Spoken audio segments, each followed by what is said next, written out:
us, the road to the divine sometimes, unfortunately, begins with deep trauma. But then grace is bestowed upon us and we blossom in the glow of love. Hollywood to the Himalayas is filled with wisdom and truth about the powerful revelations that unfold on the path to a deeper relationship to the divine. The editorial reviews for this book are long and deep. I'm not even going to go into them because we'd be here all day. So congratulations, Sadhvi. The book is receiving sterling reviews. American-born Sadhvi Bhagawati Saraswati. I hope I apologize. Okay. She moved to India in 1996. She's a graduate of Stanford University, so she has lived here. Welcome back.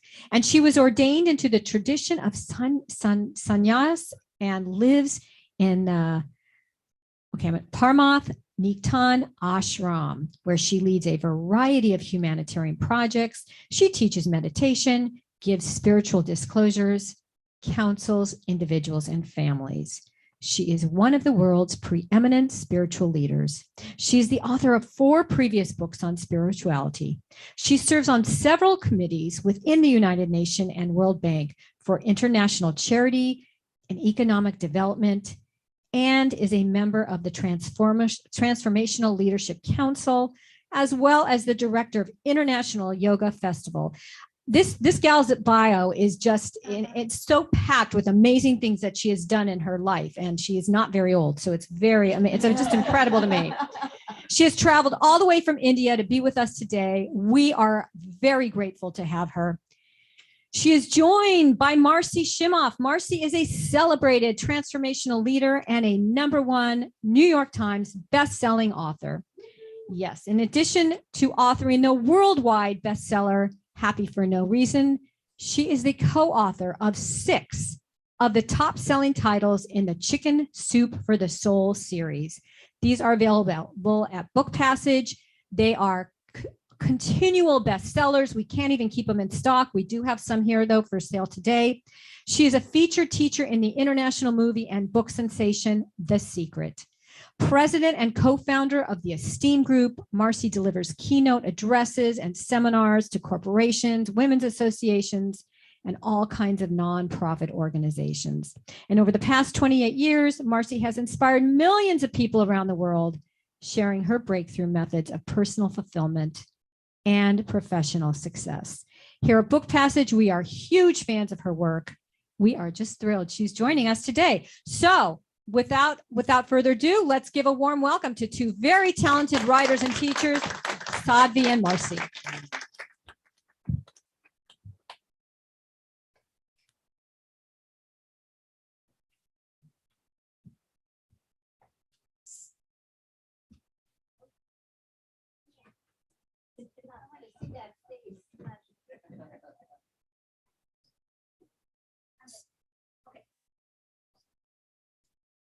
So first of all, I want to thank you all for coming, because one of my favorite things in the world to do is to sit with this woman and talk and have a love fest. This is really what this is. This is going to be a little love fest, because it always is with Sadhviji. So let me just give a, oops. Yeah. That maybe can't help me. There we go. How's that? Okay, very good. So I actually first got to meet Sadhviji more than 20 years ago when I was in India. I was in Rishikesh. I was with a small group of people, and we went to this major ashram, the major ashram in Rishikesh. And we were greeted by this American woman, California Jewish American woman, and I felt right at home. And so that was my first meeting of Sadhviji, and I was blown away by her then. You know, here's this Stanford graduate, and she's running really this amazing ashram there. We've become dear friends ever since, and I often, whenever she's in the Bay Area, she stays at my home. And as I said, my favorite thing to do, one of my favorite things, is to sit at our kitchen table over breakfast and ask her any question I want. Ask her about the meaning of life. Ask her about God. Ask her about things that are mundane. She's got the biggest range of any human being I've ever met. So I just really am delighted to get to be here with you again, so we can have our satsangs, as they're called in India, just conversations about life. And so we're here. I love that you wrote Hollywood to the Himalayas. I have to say I was one of the well, it wouldn't have been written if you had not been pushing me to write it. Because this woman has so many stories about her life that people that I can relate to and that people can relate to. I said, these have to go into this book. And so I'd love to start with just having you share with us how it is, and I know it's throughout the book, but maybe the shorter version of how did you go from Hollywood, growing up in Hollywood, having a life that was very similar in many ways to the life that we had, to being this renunciate in India. In 2 minutes. Yeah, I didn't say 2 minutes. I know. Well, first of all, just to say what a joy it is to be here with you, and spending time with you, being with you, having our beautiful kitchen table or backyard satsangs are always one of my favorite things to do. And it's such a joy to be able to essentially open that to you when we were talking about what to do in this time. It was about what can we talk about that's going to be of the most relevance and interest to the people who are sitting with us. And as far as my journey, it's really, as you know, a journey of grace, as in there's no way I could have planned this. There was no moment in my life prior to going to India in which I thought, oh, I know what I'll do. I will go and become a renunciant monk. It was not part of my worldview. I grew up in LA, actually in the Hollywood Hills. The Hollywood part is quite literal.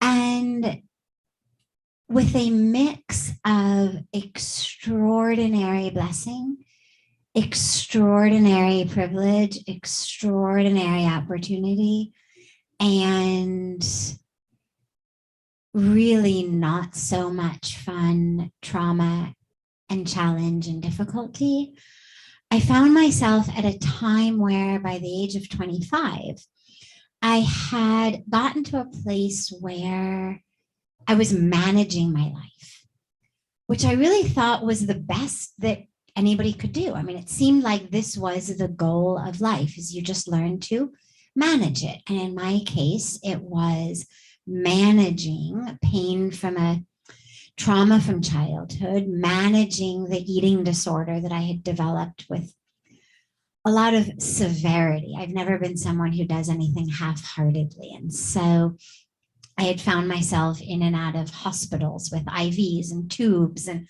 whatnot, and had gotten to a point where I was managing that, managing my studies. I was in the midst of a PhD program in which, again, because I don't do anything half-heartedly, I was taking 21 units a quarter instead of 15. I had gone through Stanford in 3 years instead of 4. So I really thought I've got this all really under as much control as one could hope. It had been made really clear to me that these issues, the issues of the abuse, the issues of the abandonment, the issues of the eating disorder, the issues of the trauma, that these were going to be my thing, and that I was going to struggle with them throughout my life. This was what I had heard from therapists, from psychologists, from doctors, from people in 12-step programs. I mean, wherever I looked, it was this is what you have been given. You will struggle with this forever, and yet you'll learn to manage it. You will learn to live a healthy life, but you'll struggle with this. So the idea of actual freedom was never something that had ever occurred to me. And the fact that I had gotten to a place of learning to manage it seemed like I'm doing great. This is as good as it gets. And the truth is, really, everyone I knew was managing their lives. Some were managing better than others, but it seemed like this is really all we can hope for.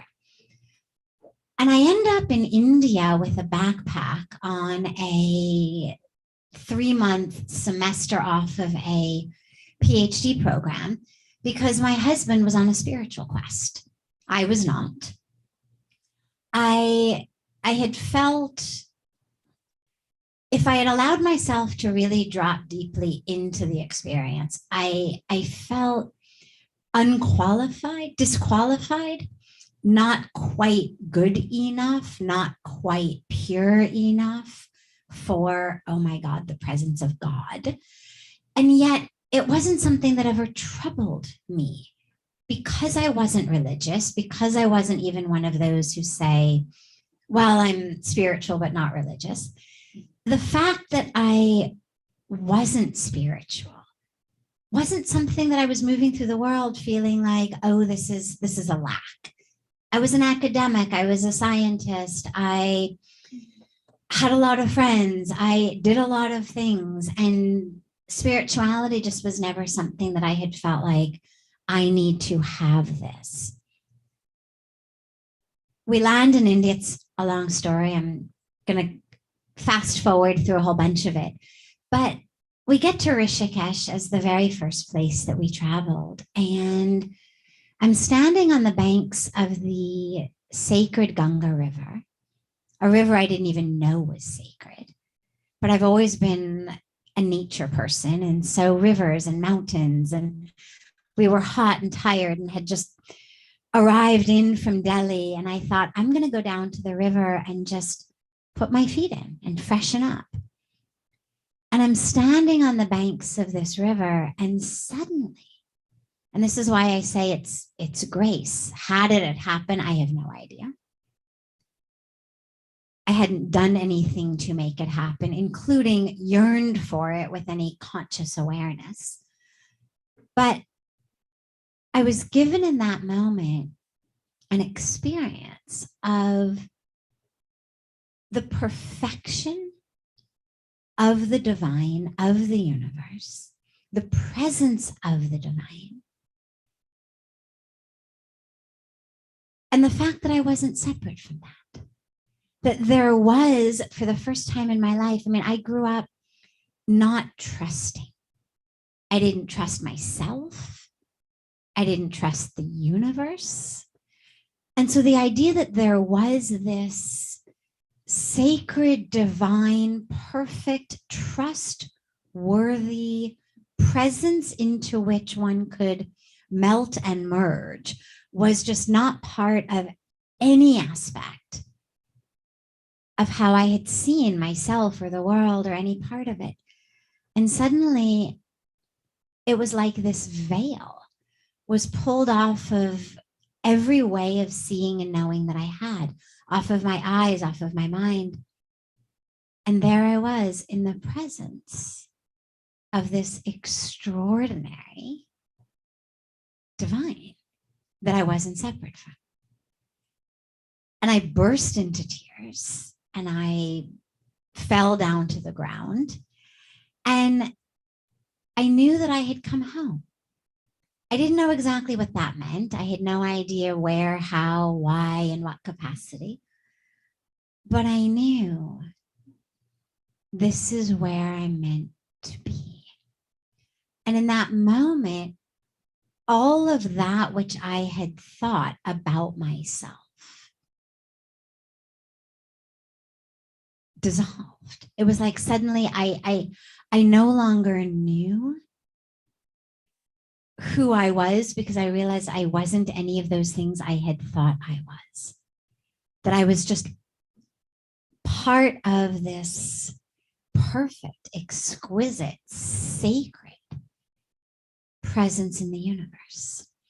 And so I stayed. It's obviously a long story, hence a book, but I stayed and I ended up finding myself at Parmarth, Niketan, the ashram I now live in, which really in the beginning had been just a pathway that I used to get from the hotel we were staying at down to the banks of the sacred river. And I'm walking through it one day and I hear a voice. And the voice says, "You must stay here," in English. And I look around and there's no one. And I then figure, all right, well, I guess I didn't hear a voice because there's no one. And I kept walking and I heard it again. And again, I look around and again, there's no one.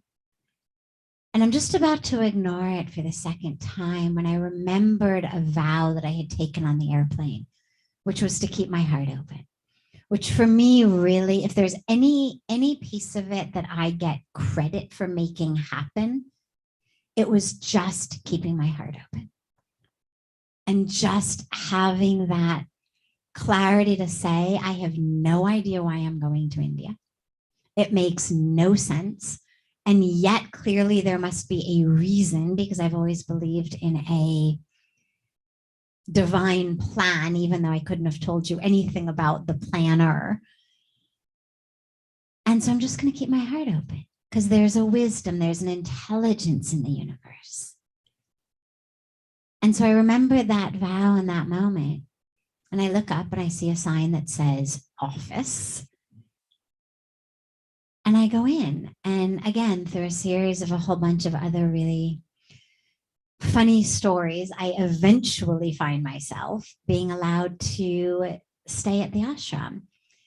And eventually I meet Puja Swamiji, who became my guru, who's one of the most revered spiritual teachers, leaders, masters in India and across the world, which I didn't know at the time, of course. And he sent me standing into the waters of the Ganga to let go of all of the anger, of all of the pain, of all of the identification with pain, anger, the story, all of it. And of course, I didn't think it was possible. I remember that day, I used to keep a journal, and I've got journal entries from that day saying things like, oh yeah, just give it to the river. Isn't that quaint? I mean, I was just this really super arrogant, way over indoctrinated, way over educated Western academic. And I thought, well, thank God I come from a world where we understand process and we don't have to, rely on a river to sweep away our pain. And come sunset, because he had told me to do this in the evening after the evening prayer ceremony. Come sunset, I made a decision for which I will always be deeply grateful, which after the vow to keep my heart open is probably the best decision I've ever made, which was, okay, obviously it's not going to work. Obviously rivers don't sweep away people's pain. Obviously you've got to go through the whole process. And yet, simply out of respect for the being who has suggested this to me so sweetly, I will do it sincerely. I will at least be able to look at him tomorrow and say, yes, I tried.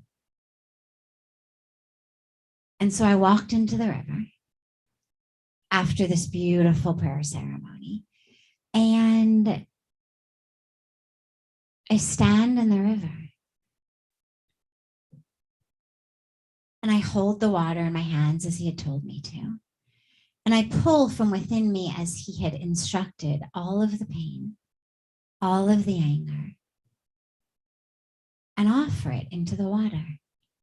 And I have no idea how long I stood there, and I prayed and I cried and I prayed and I cried. And I offered the water back into the river.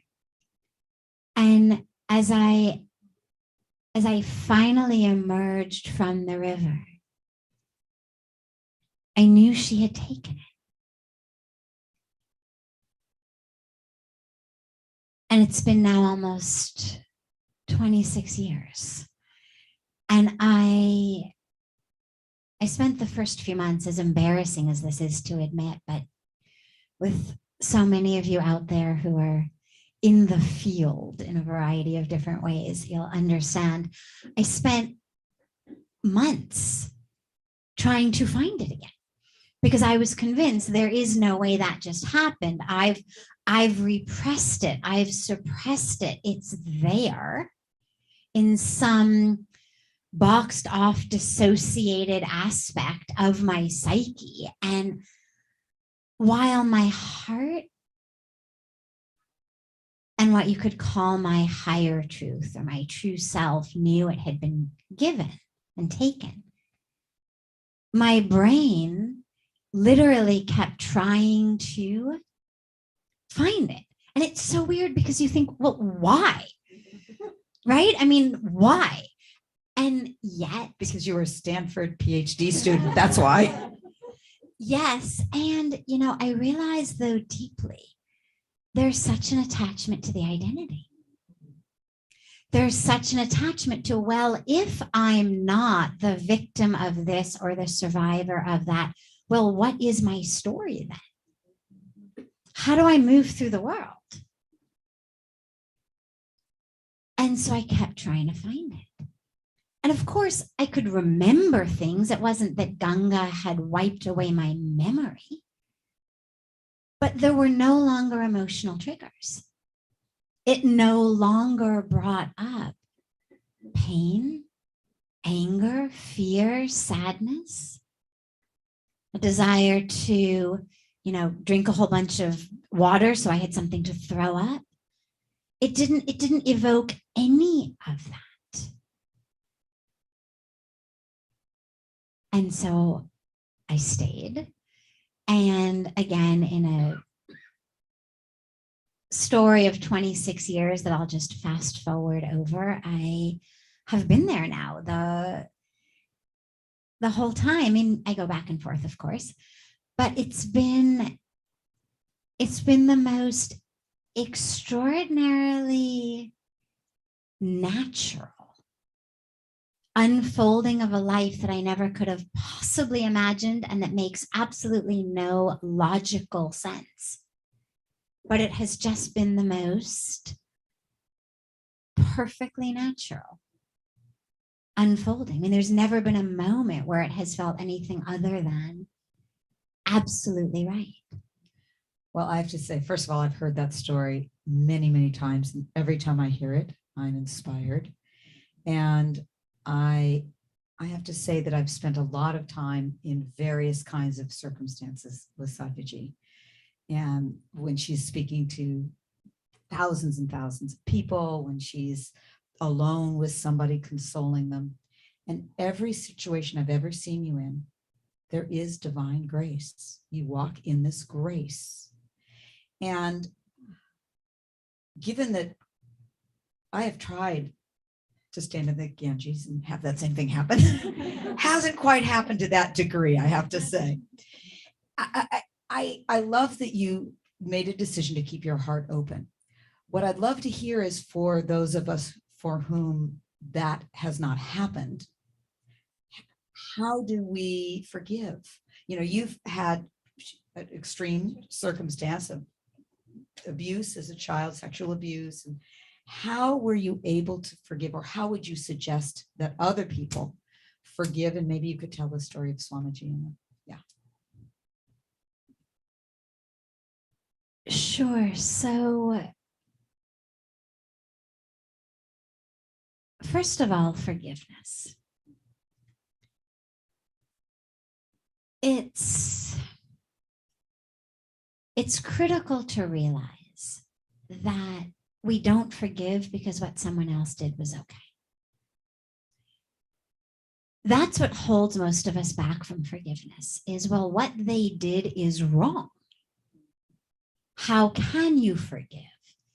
And that really mixes up my freedom with your absolution, one of which is in my hands, the other of which is not. And so until and unless, God comes down and says, my secretary's gone on vacation, would you mind filling in the role? Could you keep track of who is deserved what? Until and unless that happens to you, we are not the karmic police. We don't have the power to determine what someone else's karmic due is. We don't forgive because we are absolving someone of the wrongs they've done. And that's really always the stumbling block, as well, as though somehow God were taking orders from me, and because I have forgiven someone, they no longer are going to get their karmic due. Well, that's not how it works. You plant an apple seed, you're going to get an apple tree. You're going to get apples growing on the apple tree. Regardless of who stands over that apple seed chanting what mantras or saying what prayers. That's how the law of karma works. We forgive because we deserve to be free.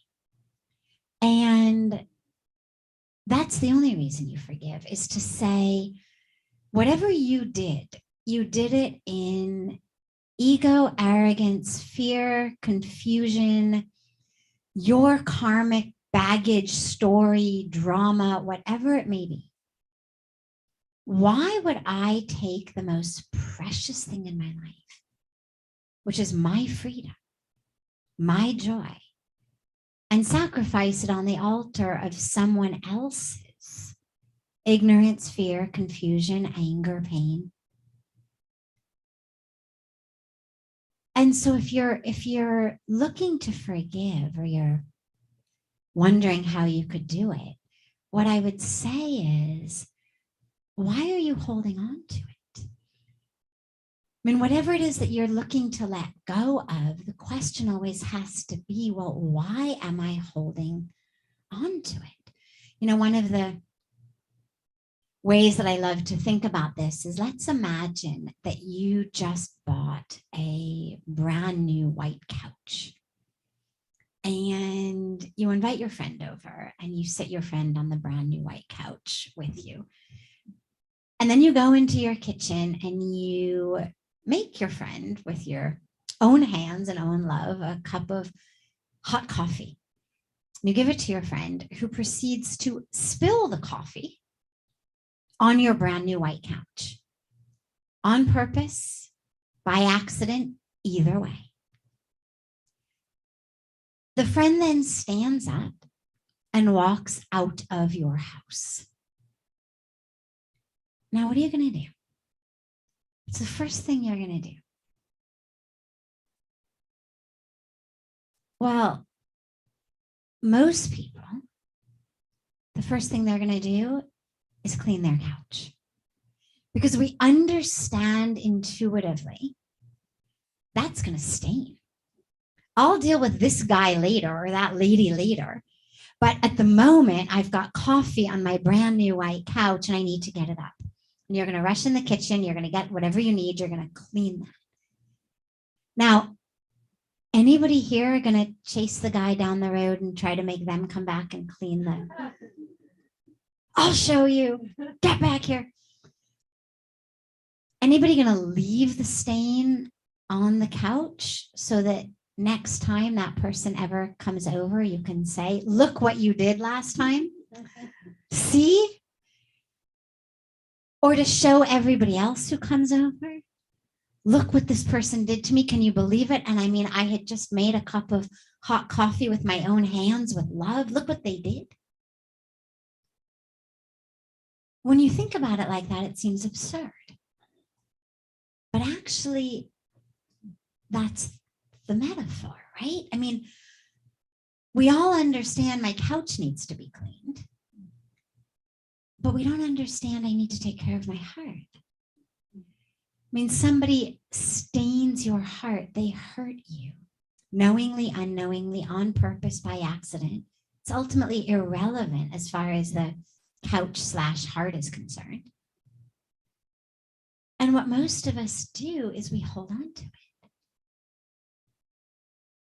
Either because we're waiting that that person has to be the one who will fix it, make it better, or because somehow it becomes this identity and it's like, oh yeah, I'm the one with the coffee stain on my couch.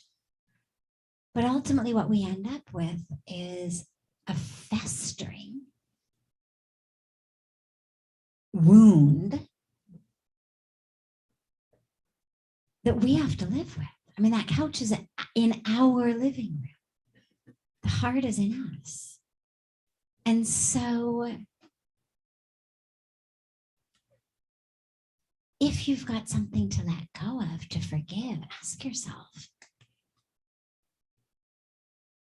do I not deserve to be free because of what that person did? I mean, they hurt me once or 10 times or 100 times. But if I don't let go, I've now become the aggressor. I'm hurting myself day after day. And so whether you do it on the banks of Ganga, whether you do it in your bathtub, it's actually, I mean, this is the greatest self-love. You know, we talk about self-love and self-compassion, and usually it's things like a bubble bath or, you know, a walk. And that's great. I'm all in favor of bubble baths, but there's a much deeper self-love, which actually is the awareness that you deserve to be free, regardless of what someone else has done. And that, for me, you know, someone was asking me the other day what the core message of the book is in a line. And I said, grace doesn't discriminate. You deserve to be free, regardless of what has happened to you, regardless of what you have done. That freedom to live in joy, in peace, in bliss, in connection, that right is yours. What a beautiful answer. And I have to say, your book, Hollywood to the Himalayas, is filled with beautiful stories of your own and other analogies like that, but also really practical things that people can do, that we can do in our lives to shift. You know, we're not going to go, many of us are not going to go live in the Himalayas and be a renunciate, but there are practical things in here, and I just love that. So I want to ask you one more question before we open it up to everybody else asking questions. There's so much going on in the world. And I hear a lot of people wondering, well, okay, am I supposed to just, the difference between being and doing? Am I supposed to just be and meditate and do my thing and raise my consciousness? Or am I supposed to go out in the world and, you know, save the world? And there's also the perspective of everything's perfect the way it is, so I shouldn't do anything. It's all good. How do you reconcile this? And what do we do? What do we do for seva in the world or for consciousness in our own, and balance those? Yeah, so this is really important. And I'm someone who lives in an ashram that is headed by someone for whom service is the most natural outcome of a spiritual practice. We meditate, we pray, we do all of our spiritual practices so that we become clear channels. It's not, oh, I meditate, I pray, I do yoga, therefore I can live in peace, and the rest of the world can just, you know, fall apart because I'm in peace. It's through my meditation, can I clear myself of the ego, of the false identifications, of the jealousy, of the anger, of all of the nonsense that we are stuck with inside that keeps us from really knowing what right action is in every moment, because we're so focused on what I want to do, what I need in this moment, rather than what does the moment need of me. We ask ourselves, Puja Swamiji, those of you who know him, he is a master of language in a wide variety of ways. And one of them is just these sort of sayings. And one of his big sayings is, don't ask what for me, ask what through me. And so it's always about how can I clear myself of my baggage so that I can be this channel for that which needs to happen in the world. And that's critical. There isn't time to go into all of the whole Vedic, Indian, Hindu philosophy around karma yoga, which is the yoga of action, of how every minute and every moment is meant to be yoga, not because I'm standing on my head or I'm in Trikonasana, but because the action I am doing, whatever it may be, is yoga. Yoga means union. And so this action is an action that is rooted in an awareness of union and is an action that is bringing about greater union in the moment. And whether that union is me with my heart, the divine, my true self, whether it's a union of us, whether it's a union of me and Mother Nature, me and the sisters and brothers of every race, every religion, every color, every species across this planet. So it's really clear at this moment for sure, but even thousands of years ago when we look at when the Bhagavad Gita was given to us, but especially in this moment, we're not supposed to be sitting this one out. There is no spiritual teaching for this moment to me that has any weight whatsoever that's about finding your peace while the world falls apart. It's about finding your peace so that you don't fall apart along with the world, and such that you can be an effective and efficient instrument in the hands of the divine. I mean, it's like that beautiful prayer of St. Francis of Assisi. Oh Lord, make me an instrument of thy mercy. Where there is darkness, let me bring light. I mean, so whether you're getting the teaching from St. Francis of Assisi or you're getting it from the Bhagavad Gita, it's exactly the same teaching. And it's about, let me be an instrument of peace, of love, of service. And this is a time where it's obviously critical that we find our peace, because otherwise we are acting, again, in Puja Swamiji's wonderful wordplay. He says, everybody these days is so stuck with egos and logos. He says, it's all about egos and logos. And if we just let go of our egos and our logos, we can actually be good instruments in the hands of God. So we need to do our beingness in order to know who we are, in order to not be stuck in divisions, in false identifications, in anger, in reaction. But that's a means to an end. It's not, that's the end in and of itself. Oh, great, now I'm in peace. It's, oh, great, now I've been free of that within me that was keeping me from being in peace, so that I can actually be an instrument. And, the way that I love to think about it is, so that it doesn't feel, because otherwise it's super overwhelming. It feels like, my God, I mean, where do you start? Hunger, loss of water, climate change, environmental destruction,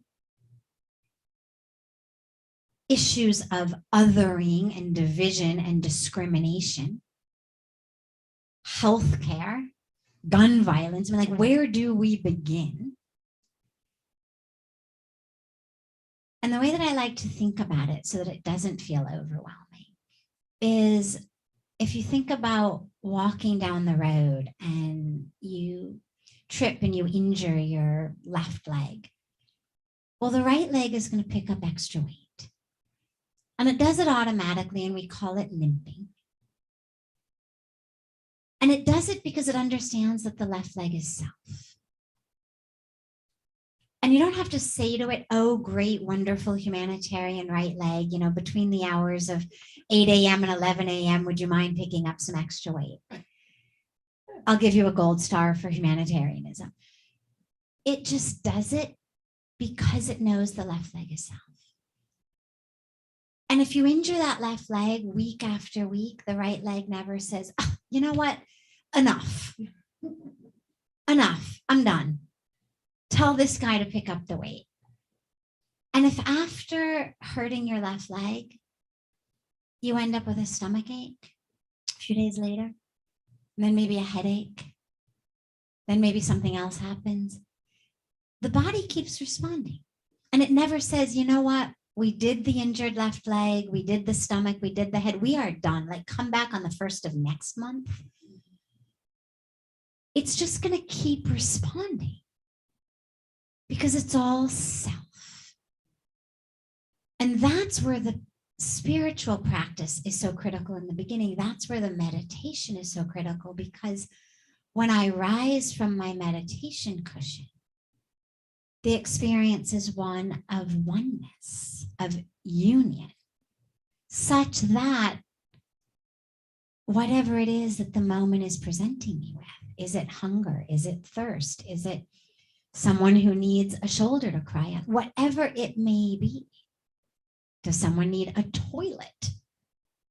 Not to use one, but to actually have one built for them. Whatever it may be that the moment requires, we then become able to respond to that moment. And that's where service comes in. Because otherwise it becomes all about me, all about the egos and the logos. We become totally burned out. And when it's right leg serving left leg, it becomes a joy, and it becomes a gift, and it becomes part of the spiritual practice in which I am serving self through serving you. It's not, oh, we are the ones over here who have, serving those over there who don't. It's through serving you, you're giving me the opportunity to see myself in you. And so it's really a spiritual practice. And, you know, lastly, just to exemplify or share about that, if anyone in the ashram is ever grumpy or cranky or anything about their seva, Swamiji's reaction is always, there's a problem in your meditation. Not there's a problem in your service, but there's a problem in your meditation if you are grumpy, cranky, frustrated, jealous, this, that in the service, because it means it's not coming from the right space.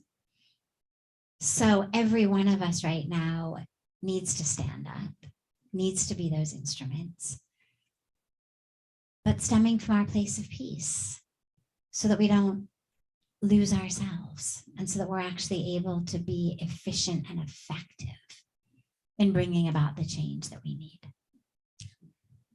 I'd love everyone to listen to that and heed those words. So I think, is there time for one question or quick, one or two questions? Two questions, let's say in the back, yeah? Yeah, so I've read your book and thank you so much for sharing such an honest account. It's very rare someone would share such an honest account about all the experiences. What touched me the most, like, how did you get the courage to take such an initiative? There might have been so much opposition from family, and to take a leap of faith into something which is so unknown. Like, how did you just get the courage, and how did you how was your journey forward? Beautiful. So it was really clear to me that the life that had been presented to me held so much more power for real joy and real peace and real meaning in life. I did a scientific study after I'd been in India for about a year and a half or so. I was back in LA and I already suspected this, but the scientist in me wanted to prove it to myself. And I spoke to about 10 different people I knew, 10 people I knew, each of whom was at the pinnacle of their career. So a tenured professor at Stanford, a CEO of, $1 billion company, a Hollywood actress, a singer with songs in the top 10 on the radio at a time when people listen to the radio, and a basketball star. And they were all people I knew. And I engaged in conversation with them, some on the phone, some in person. But my study was only one question, even though I didn't tell them that. That one question was, are you happy? And every one of them gave me one of two answers. Either I will be happy when, fill in the blank, or I would be happy if, fill in the blank. And the blanks differed. But I realized these people who have reached that which everyone else is giving up their lives to reach, using all of their time, all of their energy running to attain that, they're still an arm's length away from happiness. And yet in India, what I had seen was people who were legitimately, really deeply happy, even though so many of them had significantly less than our Western standards of poverty. I mean, they were living far below our Western standard of poverty, and yet they were happier than anyone I knew.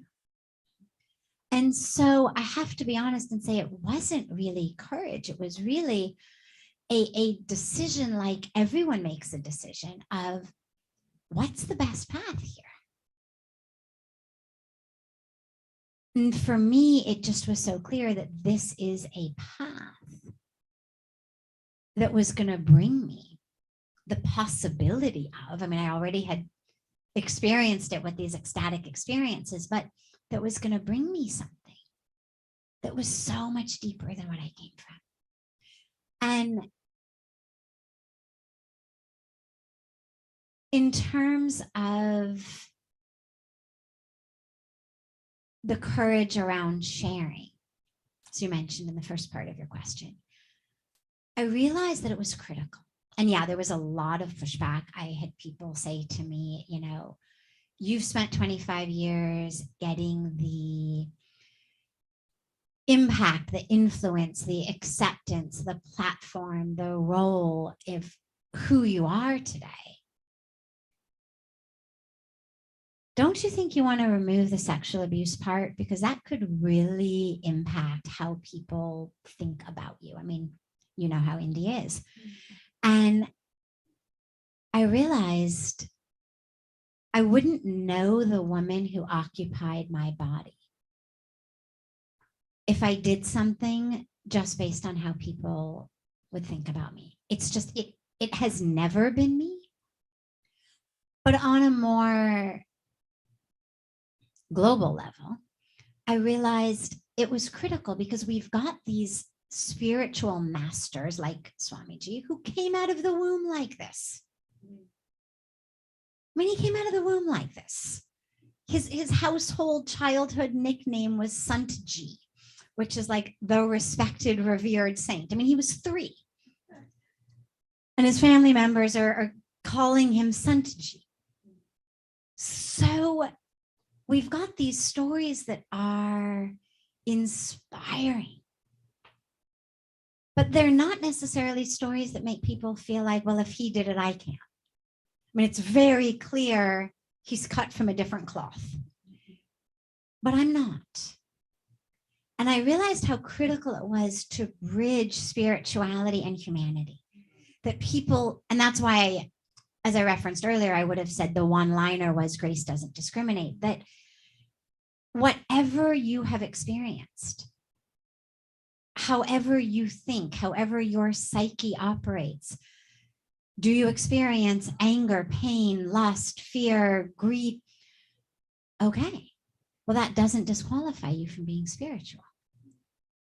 Even though the role models we've been given either don't experience those things or tell us they don't experience those things.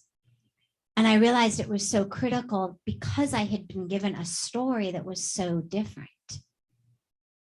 to share it so that people knew, oh, you can actually have lived a childhood in which you were interested in boys and sports and parties and alcohol and drugs and having fun and going on vacation and all of the things that people do, and no trauma and suffering and pain, and no privilege and opportunity and blessings, and no freedom. That they are not mutually exclusive. And so I realized this is why I've been given the experience I've been given. And by God's grace, just the epilogue of that is that even the most traditional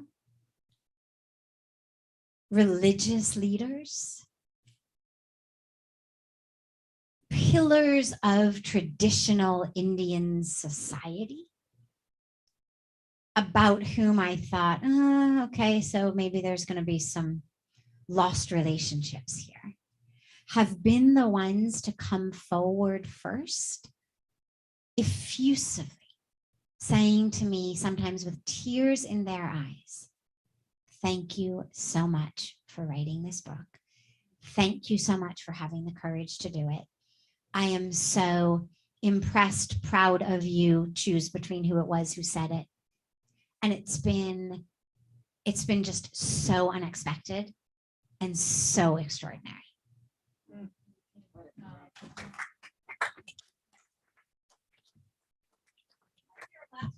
Go ahead. That'll be it. And then we'll do a sign. I just want to say a very fast thing. Okay. I've heard you speak. I know you. All I want to say is this book. I've heard the story like Marci said, but when I read the book, there was something about how you wrote it that pulled me in, that it was if I was living every minute with you.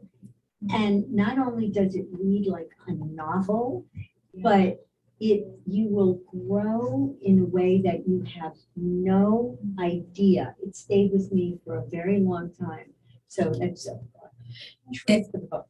And I second that. I mean, you are an amazing writer. Oh, You just pull everybody in with your story. May I borrow your book and show this? Remind me your name again. Napurna. Napurna. So Napurna came from all the way from Sunnyvale today, and look at her version of the book.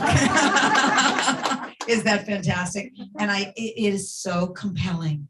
It just, and one of the things, thank you, that I started by saying, Sadhviji, is that the reason it touches me, and I think it touches all of us, is that you weren't born, happy.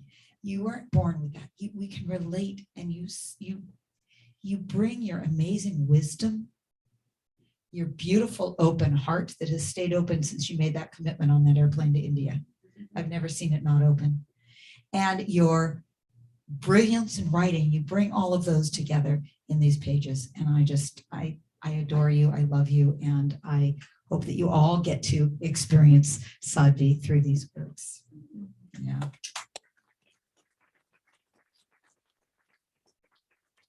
Thank you, Marci, so much for doing this beautiful program and for your real shepherding of the entire process. As I alluded to earlier, there would not be a book if Marci had not said to me over and over again for years. I'm nothing if not persistent. For years, you need to write this book. Marci and our mutual friend Ariel literally made this book happen. And so you've been just the most amazing, amazing ally and dear, dear, dear friend. And I am so grateful. So grateful. You answered the call beyond what we had hoped for. So anyway, thank you all. I know a number of you have already purchased it. Thank you very much. If you have not, we have it for sale at the register. We ship all over the country. Think about getting this book for someone who's not here. And Sadhvi's going to put a beautiful personalized inscription in the book. You're going to ship it out to your loved one. They're going to get this in the mail. Open it up. It'll be from you. A treasured gift, a treasured gift. So think about that as you're approaching the register. You know, say, I'll take 2 or 3 and we'll be happy to help you. Sadhvi's going to be up here. She's going to stay at this table and sign books. And I know a number of you have come from a long distance away. Thank you so much for coming. I'm just going to have this gal, Varian, come on up here so you can get your book signed. I know you've been waiting a long time. She's going to be the first one. Buy the book. Thank you.